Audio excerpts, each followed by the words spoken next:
Hey, hey, hey. Happy Wednesday. Come on in. Pull up a chair. The Gaming Gang Dispatch is in the air.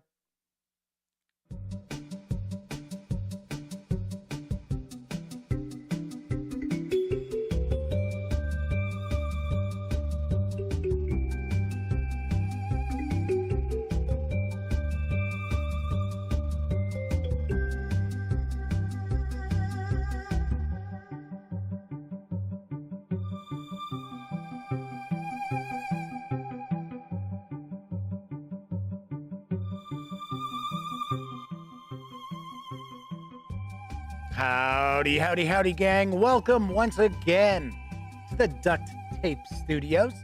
I'm Jeff McAleer, your host, here at the Gaming Gang Dispatch, brought to you by thegaminggang.com, of which I happen to be the founder and editor-in-chief. So happy hump day, everybody. It is a pretty big show we've got tonight. That's right.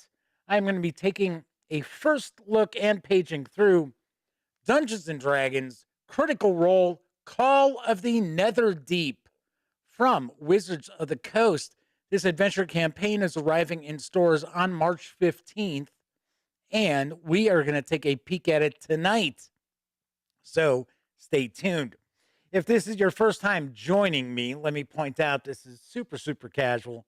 Just hanging out, talking about the latest in tabletop gaming news, and then we take a look at a game release, such as tonight's D&D release we're going to take a peek at. Do want to mention, we tackled the tabletop gaming news first, so if you are watching live, waiting to take a peek at Call of the Netherdeep, it's going to be about 25 to 30 minutes before we jump on into that. Of course, if you are watching after the stream ends, 30 minutes or more usually, you'll actually have timestamps. So if you don't want to catch the tabletop gaming news, you can jump right ahead. You'll find those timestamps in the show notes. And depending on what device you happen to be using to watch this, you might actually have those timestamps in the timeline of the video itself. So take a peek at that. Of course, if you like this video, by all means, please give it a quick thumbs up. Subscribe to the Gaming Gang channel if you haven't already. And if you do subscribe, ding that bell.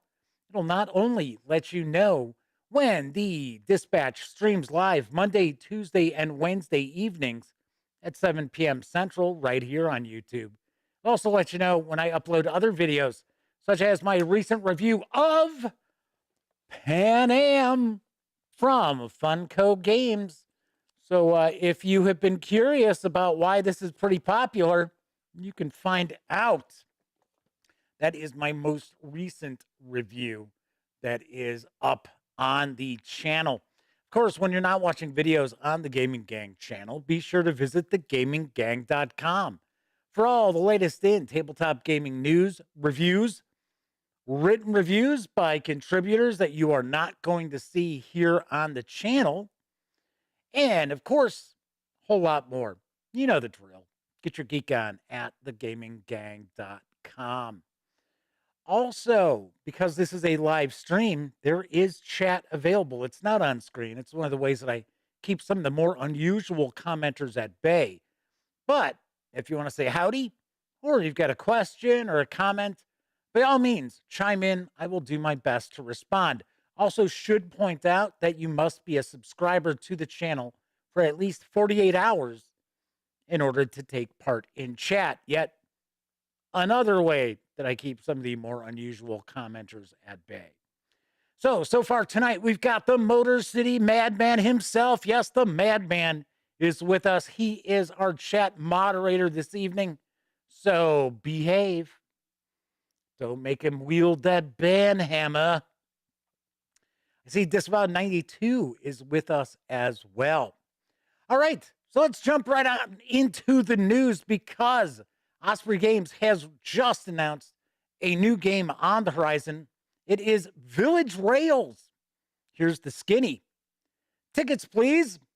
We're incredibly proud to announce that in August 2022, Osprey Games will publish Village Rails from the award-winning design duo Brett J. Gilbert and Matthew Dustin.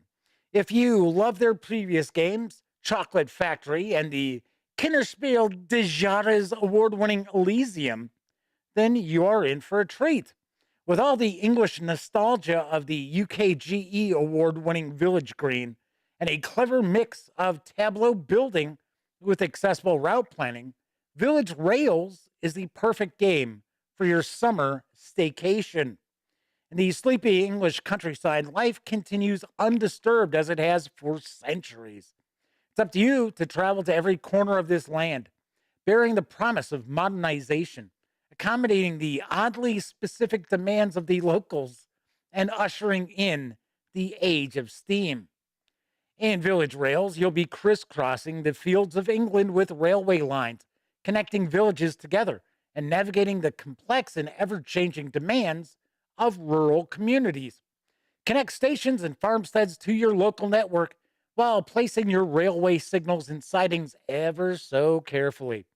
Meet the exacting standards of cantankerous locals planning strangely specific trips and weigh their demands against your limited funding. There is much to balance in this tricky tableau building card game of locomotives and local motives. Village Rails is for 2 to 4 players, ages 14 and up, and should play in around 45 minutes. There's no MSRP information available just yet for this August release.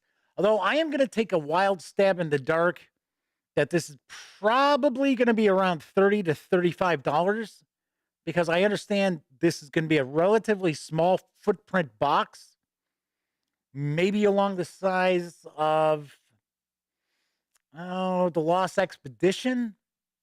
I'm taking a stab, probably about that size, because I did see that it's going to have Euro-sized cards, and I think it's 110 and some tokens of that. So there's not a ton of stuff that's got to be packed into the box. So I believe this is a smaller footprint game. But we'll find out. I wish there was more I could share with you outside of just the box cover artwork. So, all right, Clint Gibson is with us. Coco B is here, as is Bruno Azevedo. So we're getting chat off and running a little bit. We're getting some wheels rolling in chat. Moving right along, following a very successful Kickstarter, the winemaking game Dom Pierre is arriving in May. Here's the scoop from R&R Games. At the end of the 17th century, a French Benedictine monk in charge of the cellar at Hauteville Abbey made an important contribution to differentiate wines from that region. As a result, it became possible to produce wines of superior quality, particularly in white wines made from black grape varieties. While Dom Pierre Perignon initially felt the sparkling of the wine was a negative feature, the consequent increase in both quality and quantity created the path that led to the appreciation and recognition of champagne. Throughout the 18th century, several champagne houses, or as we like to say, champagne, not really, or champagne maisons, were founded, and a new business dynamic grew in the region. These houses replaced small farm and monastery production, leading the evolutionary process of champagne. And by planting more vineyards or buying grapes from other producers or both, they mastered the specialization.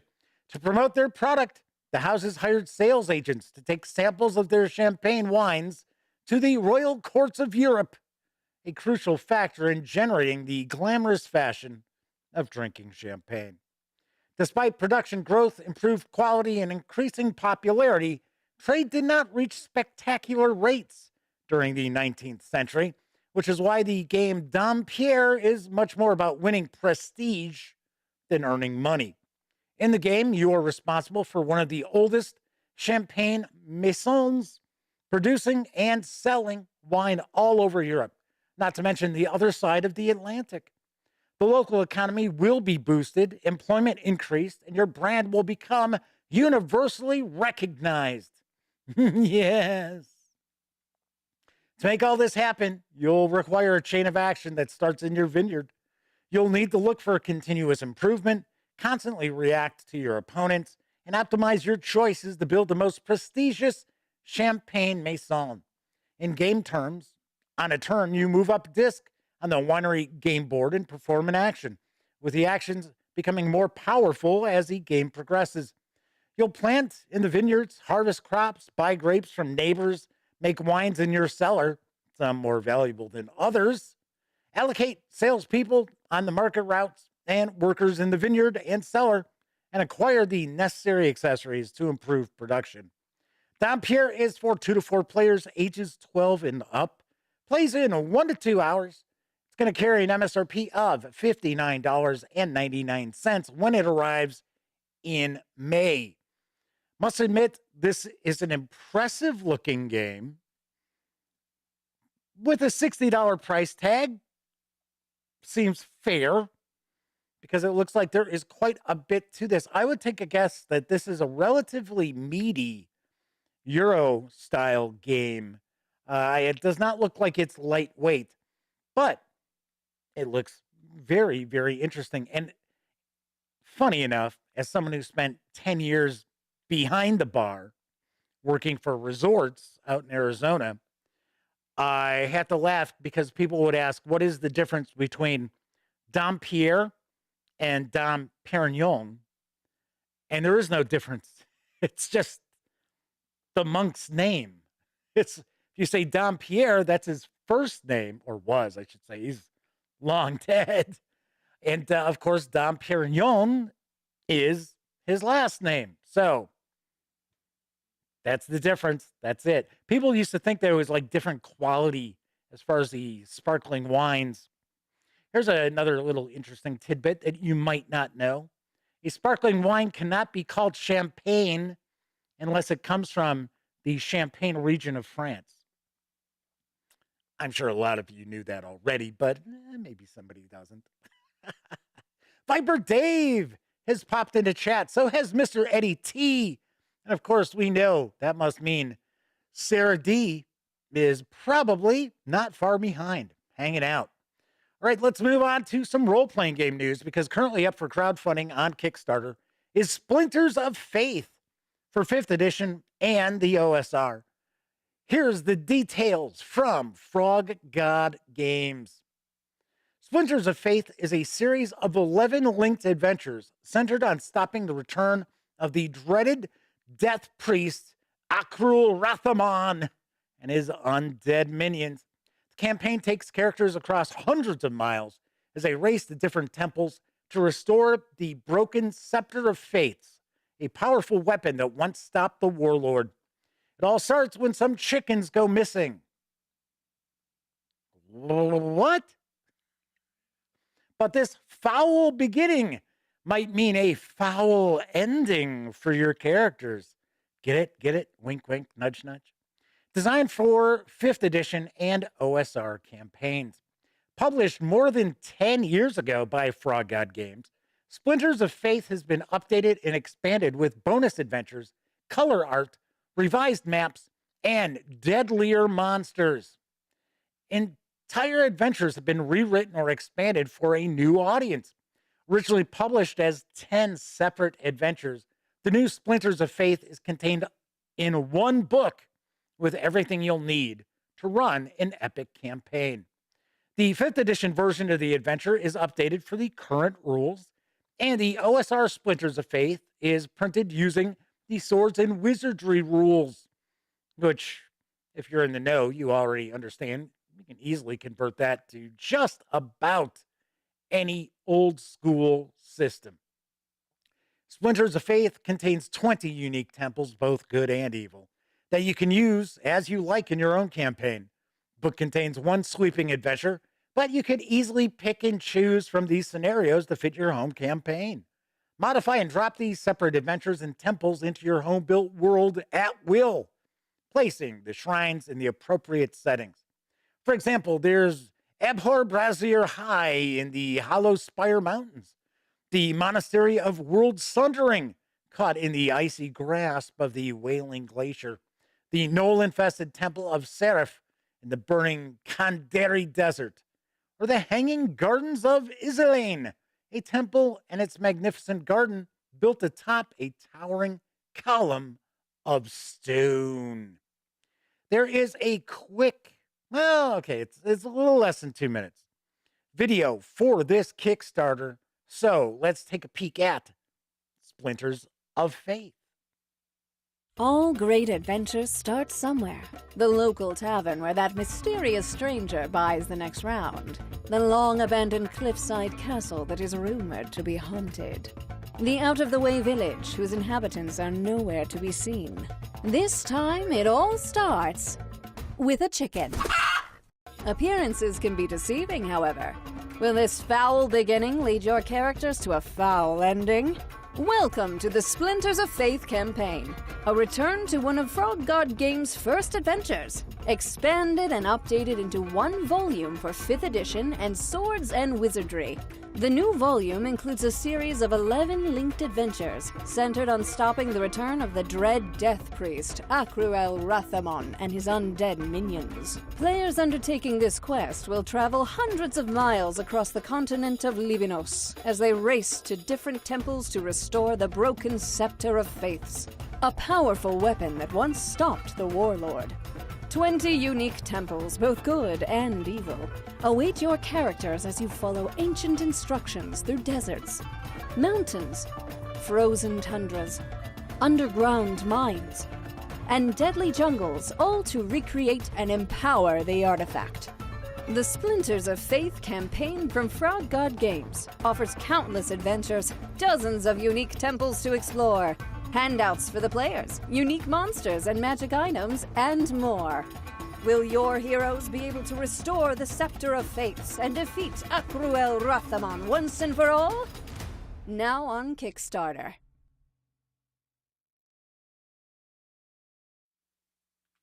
The project for Splinters of Faith is just under the 200% funding mark. You can reserve a copy of the campaign in PDF for a $30 pledge, or you can grab the hardcover for a $60 pledge through April 7th. Expected delivery for both the PDF as well as the physical books is this October. So the madman said all they keep thinking about is undead chickens. Damn it, madman. You spoiled it for everybody.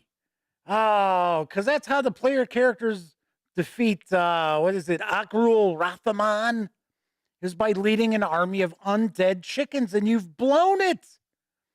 Now there's absolutely no reason for anybody to back this.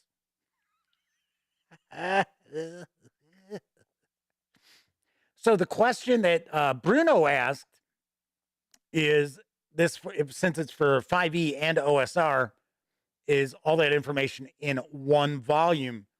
And I will point out, if you were kind of paying attention to the video, the voiceover artist says in one volume, but that's not the case. You choose which one you want. So you choose if you want the Swords and Wizardry version or if you want the 5e D&D version. So, and I think the madman had pointed that out as well. So yes, so you choose which one you want. This looks kind of cool. I get a kick out of the whole, and it starts with a chicken. It's like, nice. Okay.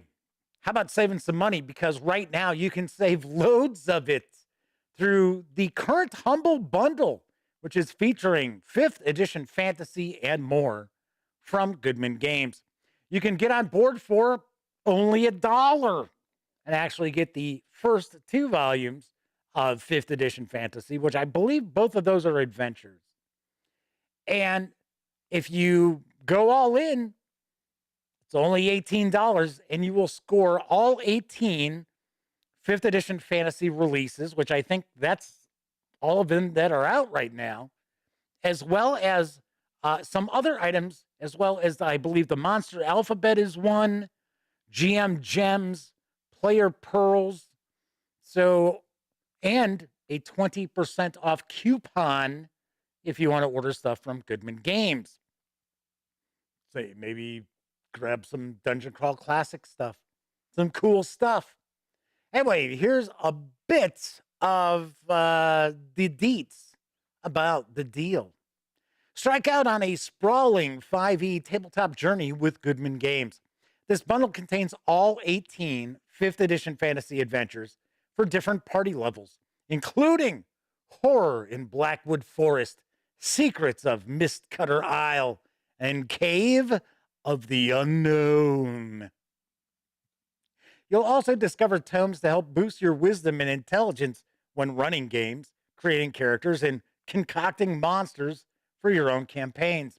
Plus, your purchase helps support the Global Food Banking Network. These savings do run through March 24th. It wasn't too long ago that there was a 5th edition fantasy bundle of holding. Because I know I shared the news. There was a news piece and everything. And I know I talked about it on an episode of the stream. I think this is a better deal because I don't seem to recall 21 items and a coupon, a discount coupon included in the bundle of holding, especially at $18. So this is a sweet, sweet deal. And I will point out that some of the 5th edition fantasy adventures are written by some well-known names if you follow Dungeon Crawl Classics, such as Michael Curtis. Michael Curtis writes some really good adventures. So something to keep in mind. Save some dough and grab plenty of great 5e adventuring. My final news piece, burning up the sales charts on Dungeon Masters Guild, is Home Field Advantage for 5th edition. I've got the dope. Home Field Advantage is an extensive compendium of layer actions featuring 250 new and unique layers covering over 320 of your favorite creatures from the 5th edition Monster Manual, Mordenkainen's Tome of Foes, and Volo's Guide to Monsters. There's nothing like entering the lair of a boss monster who's been built up as an antagonist for several sessions. Layer actions are the tool 5th edition D&D provides you, the Dungeon Master, to make sure that this battle lives up to the hype and anticipation. D&D truly shines when a boss battle is not just a slugfest, but involves the environment and unique obstacles for the player characters to overcome in creative ways. Our goal with Home Field Advantage is to produce the kind of fun experience your players will still be talking about for years to come.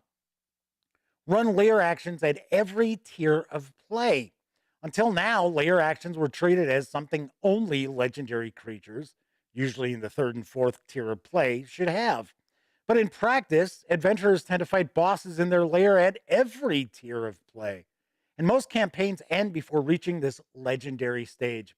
With over 170 layers, almost 70% of the book, for the first 2 tiers of play, Home Field Advantage actually puts the spotlight on the parts of the game people love and experience the most, making them shine even brighter than before. Breathe new life into old favorites. There are creatures without whom D&D wouldn't be what it is. That's right, mages, hags, genies, mind flayers, vampires, or even the mighty Teresk. You've probably used at least a couple of them in every single one of your campaigns, and you know their stat blocks like the back of your hand.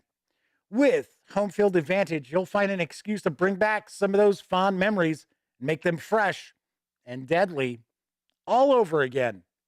This 242-page PDF is available over at DM's Guild for $19.99.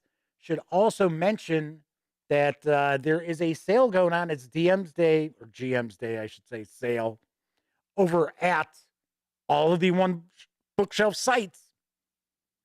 that handle RPGs. So I believe this is like 1649 or something like that for home field advantage. Sounds kind of cool. Sounds pretty cool. You may have noticed all of our role playing game news had 5e.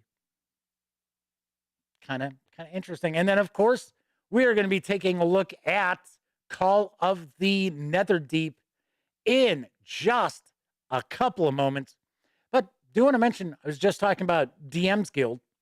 And of course, the gaming gang, thus the Dispatch, is affiliated with the One Bookshelf sites. So if you're going to go visit, say, DM's Guild or Drive Through RPG, by all means, please stop by thegaminggang.com first. Click on one of our banner ads. That way, if you happen to make a purchase, I get a little portion of that sale. All those nickels, dimes, and quarters really do add up and help keep thegaminggang.com around. Also, if you like this video, if you like the YouTube channel, if you enjoy visiting thegaminggang.com, if you like what we do, you can always buy me a cup of coffee or some soda by going on over to paypal.me/thegaminggang and making a small donation. And really thank all of you out there for utilizing both those banner ads to the One Bookshelf sites and stopping by paypal.me from time to time. Really helps out. It really does. All right, we're going to be taking a first look at the latest D&D release in a moment. But first, it's time for a quick intermission.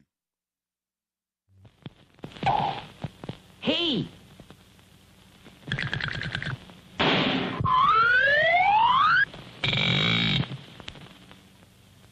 They're ready, folks.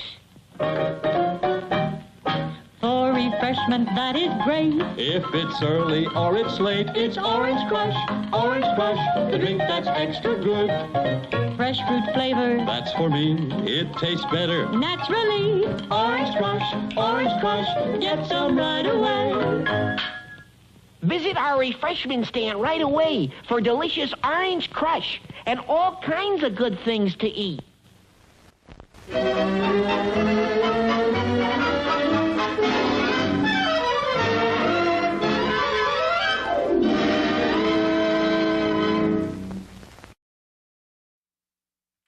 All right, without further ado, tonight I am going to take a first look and page through Dungeons & Dragons Critical Role Call of the Netherdeep from Wizards of the Coast. This 224-page hardcover campaign adventure arrives in stores on March 15th. It's going to carry an MSRP of $49.95. Clint Gibson says, now they want an Orange Crush. Yes, if this is your first time joining us tonight, I tend to share little drive-through ads around the halfway point of the show. Okay, let's swing on over to the other camera because here I've got Call of the Netherdeep. So this just arrived today. So this arrived this afternoon. I have not looked at anything in this. So this really is the first time I'm taking a peek at this, just like you're taking a peek at this. And before we dive in, a couple of things I am going to point out. First off, the fine folks over at Wizards of the Coast were kind enough to provide me with this review copy, but neither I nor anyone else affiliated with the gaming gang has received any other sort of compensation for me to share this coverage with you. And these days, it is very important that you know that, even if you don't think it's important. So, also, there is no alternate art cover to this book. So, unfortunately, there will not be a giveaway. Normally, when we've got the alternate art cover for D&D releases, I do a giveaway for them. This is the only edition that there is for Call of the Netherdeep. Also, I am going to be staying picture in picture up here. So as we take a look through the book, I am going to be cutting off a little bit of the upper left portion. And also should mention we are not going to take a look at each and every page of this. I'm going to skip through. I just want to give you an idea of what you're going to find inside. And also, Wizards of the Coast is not too keen on reviewers sharing too much of their books. So this is not a page-by-page through of this. Omanal has joined us in chat. Good to see you, Omanal. All right, so let's take a look at the back. Can you change fate? Why, yes. Yes, I can. The greed of mortals has awakened a powerful entity long thought destroyed. For eons, this mighty champion of the gods has been imprisoned in the darkest depths of Exandria. His name has been forgotten as his heroic deeds. I should say, as have his heroic deeds. Languishing in despair, he calls out for new heroes to save him. Inspired by the campaigns of the hit series Critical Role, this adventure begins in the wastes of Zoras and leads to the glimmering oasis city of Ankeral in the continent of Marquette, or Marquet. Got to point out, I don't watch Critical Role, so I'm going to mispronounce tons of stuff. Get ready. From there, into a sunken realm of gloom, corruption, and sorrow known as the Netherdeep.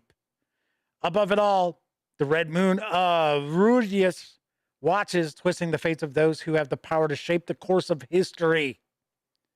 This contains 7 chapters of thrilling adventure, new creatures and magic items, and a poster map of Ankeral. Or Ankeral. To me, it just sounds better going Ankeral. So let's jump on in. So our lead, I should say, our leads on this were James J. Herrick, Matt Mercer, and Christopher Perkins. Got our writers and a bunch of interior artists as well. I believe that we also get some new rule mechanics in this. I think, if I remember correctly, it's underwater adventuring, or undersea adventuring, I guess I'll say. So we're going to have some rules and mechanics for that as well.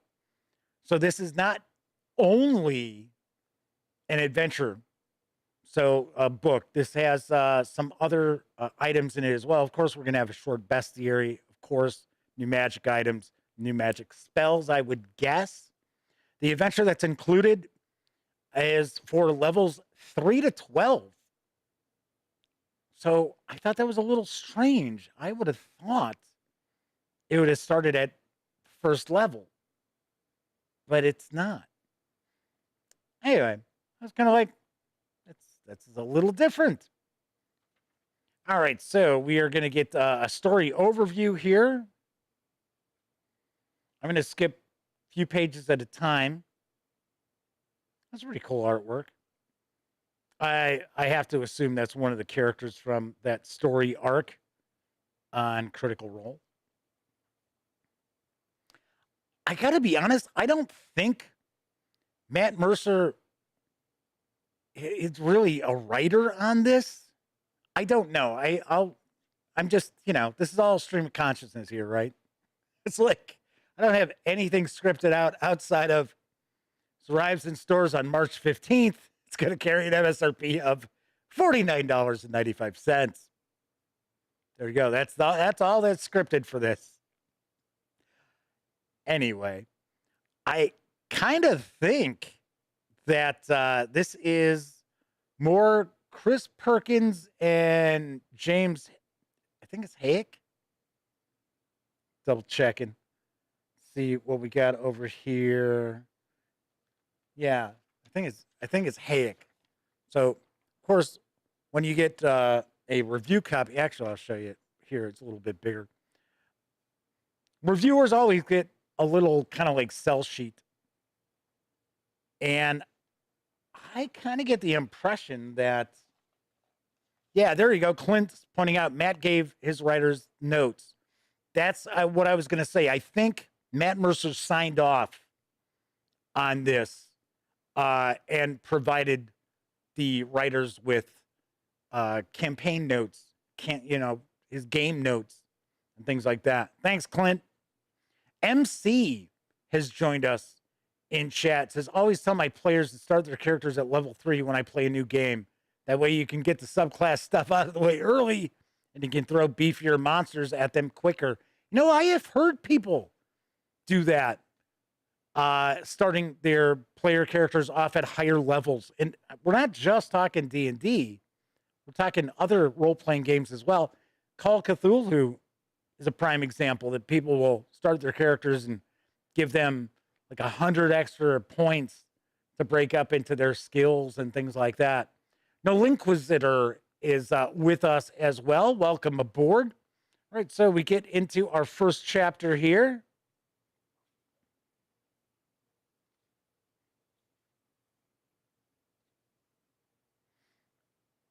So we've got our boxes of read aloud. And let's see if Wizards of the Coast sticks to their own thoughts on read aloud. Because they have pointed out in the past that read aloud should really not be more than about 3 sentences in length. Yeah, see, starting to push a little bit in length with that. I don't think it's that big a deal, depending on how you present read aloud. If you present read aloud kind of, verbatim, reading it off the page, it's a bit more boring than if you're just paraphrasing what's on the page as well. So here we've got the Emerald Gulch. As someone who doesn't watch Critical Role, that's kind of an advantage to reviewing this because I have no preconceived notions about this adventure or this setting or NPCs or anything like that. So when I do my review, which I do plan on having it done by March 15th when this goes on sale, I can just, kind of roll with it and not be like, oh, well, I'm disappointed by it not presenting the same experience as like watching the show or anything like that. I can just look at this as a 5e D&D adventure campaign and tell you what I think. So far, I like the artwork throughout, but that's usually a given for most Wizards of the Coast releases for Dungeons & Dragons. I am kind of surprised that reviewers got this book so late. And the same thing happened with the gift set. The gift set came like a week or so before it hit stores. So like the last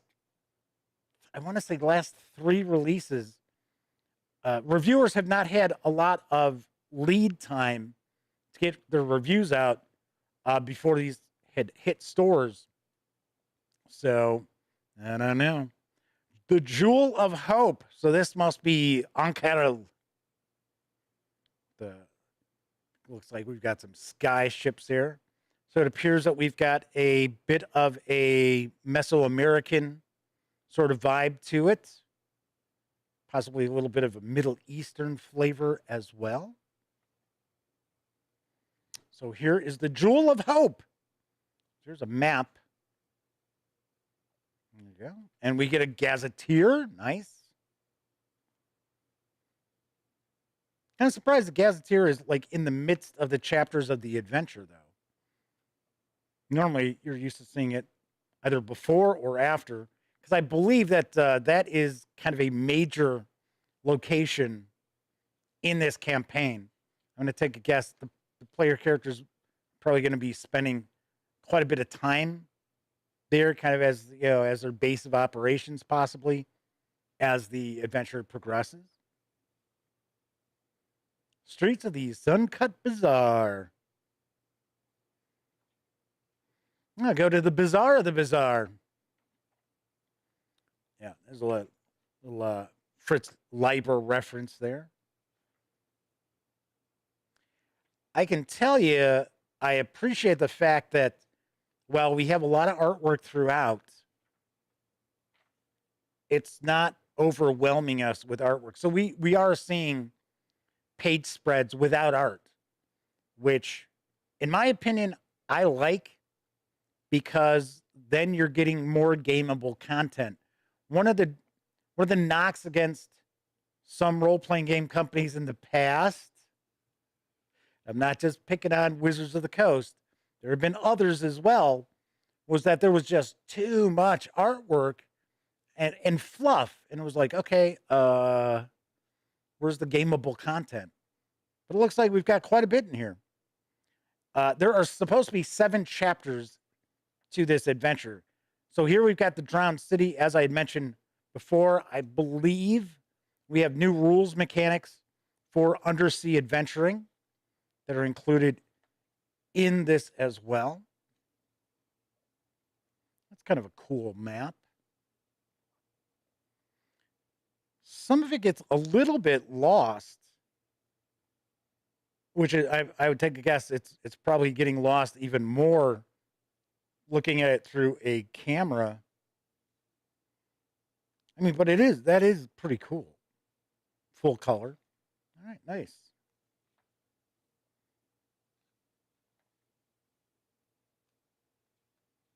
The kelp forest. The aboleth spawn. So it's a medium aberration and typically lawful evil. Here we go. Chapter 6, the Netherdeep. That is very cool. I like that artwork quite a bit. Give you a better look at that. Of course, it looks like the adventurers there are using like a, underwater breathing spell.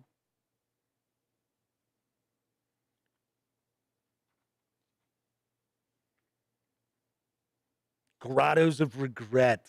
So yes, this is supposed to be a very sorrowful and depressing location. Oh wow, that's pretty wild. Somebody's childhood nightmare, something like that, or a nightmare of their childhood. Oh, there we go. We got some ghosts. Got some ghosts there.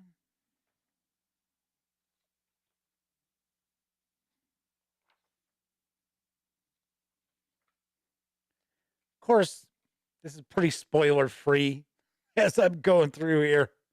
Thing that I know nothing about the adventure itself, outside of what I shared with you. Okay, so it looks like these are some of the big bosses you're gonna battle. Kind of looks like the finale is big slugfest. So we've got some creatures here. So we've got a bit of a bestiary. And we've got some NPCs.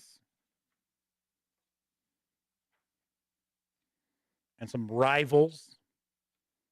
Some rivals through here. It says rivals battle chatter. The battle chatter table gives examples of things the rivals might say in combat, either to each other or to the other characters.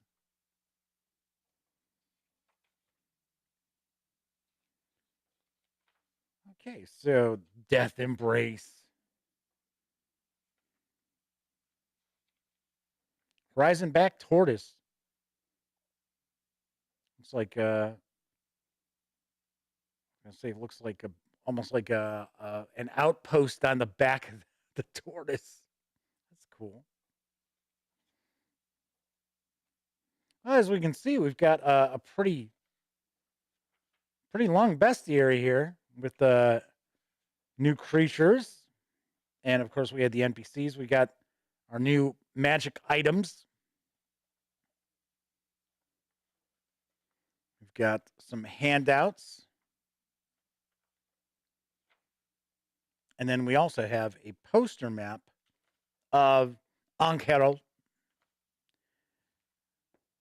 So I'm kind of curious because let's take a look here. I know there was discussion of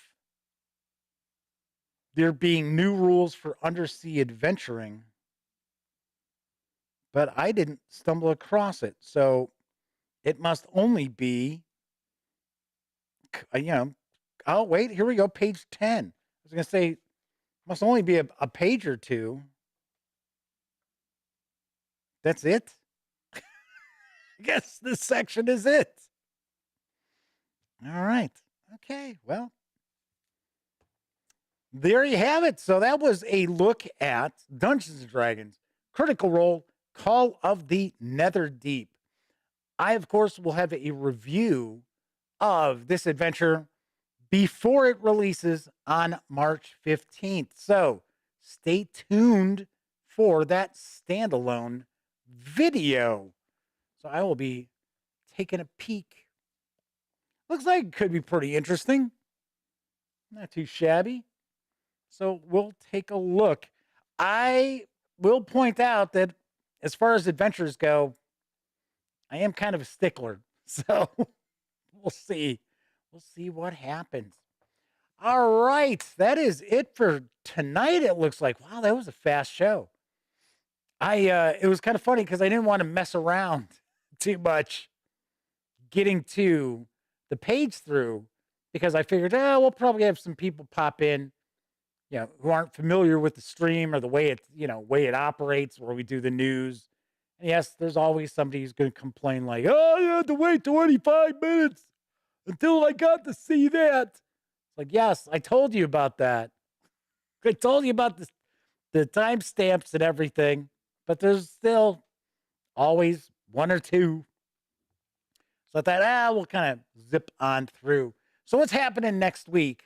Once again, there's only going to be 2 streams next week. So Monday and Tuesday, as I mentioned yesterday, my niece Madison is turning 16 on Wednesday. So we're having a party for that.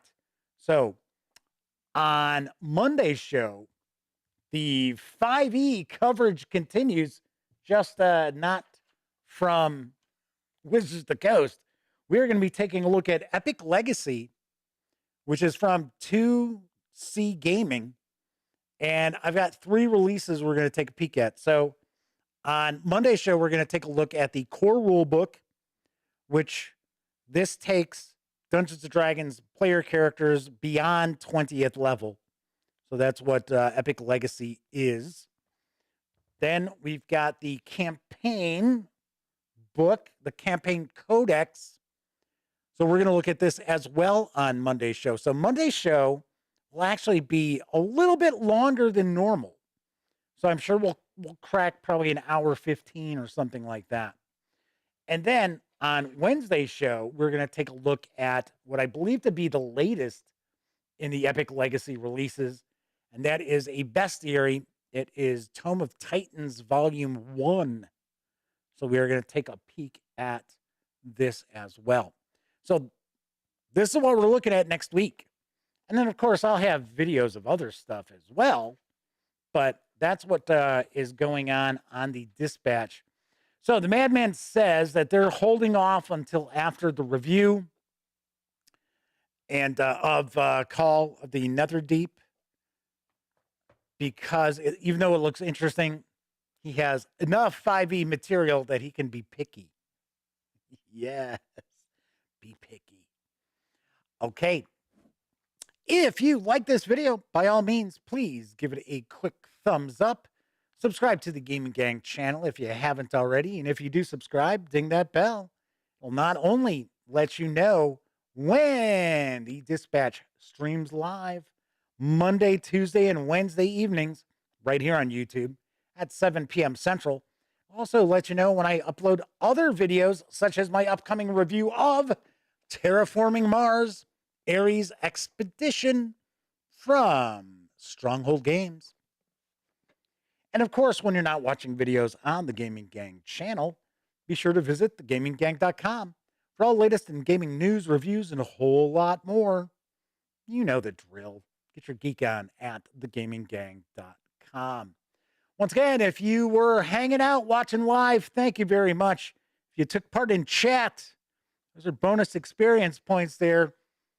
You're so close to leveling up. So close. But of course, I know a lot of people out there don't have an opportunity to watch live. Hell, it doesn't matter how you watch videos on the Gaming Gang channel. Could be live, could be Memorex. However, I definitely appreciate each and every one of you taking time out of your busy lives to give a watch. Thank you so much. And of course, I will be back on Monday. So until then, here's hoping each and every one of you out there gets to enjoy plenty of great gaming with your own gangs. See you Monday.